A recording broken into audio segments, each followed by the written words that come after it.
Welcome back. Let's continue with the hybrid project case study. In the last lesson, you saw that 2 of the 5 components used Waterfall. In this lesson, the last 3 components will all use completely different approaches.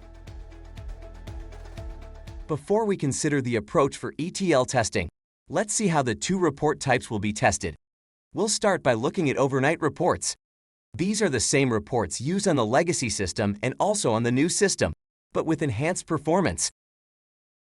It was decided that overnight reports was a subproject in its own right. No requirements or heavy documentation were required because the 5 reports were expected to be like for like.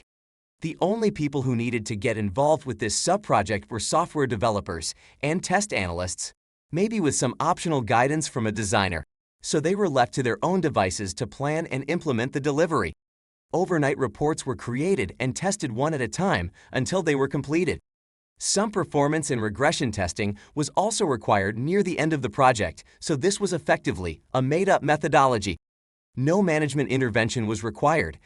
The team just agreed on the approach with the project manager and then reported the progress at a weekly project meeting. A different approach was taken for the 10 online reports. These were new, the requirements were well known, and the end users were sure of what they required. The decision was taken to also treat this as a sub-project by prototyping the reports. The participants in this were business end users, designers, test analysts, and software developers. The prototyping method consisted of a design discussion involving all the resources for the report. After the design was agreed, software developers created the report and handed it over to the test analysts and business end users to execute their tests based on the agreed design. When the cycle completed, design discussions started for the next report. The team cycled through the process until the last report was completed. All 10 reports were developed and tested using made-up test data, and they only needed to be regression tested when the new database was available.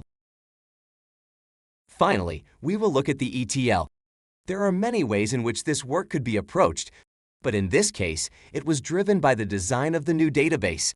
The extract and transform phases were development-led. This means that we black box tested the new database.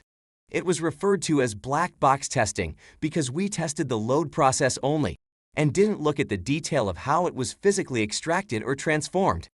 The methodology we followed resembled Waterfall, but not in the normal sense, as there were no functional design documents created, just database design document. It was not possible to run the ETL in production until very late in the project. This was necessary to accommodate a data freeze on the legacy system. That's it for project methodologies.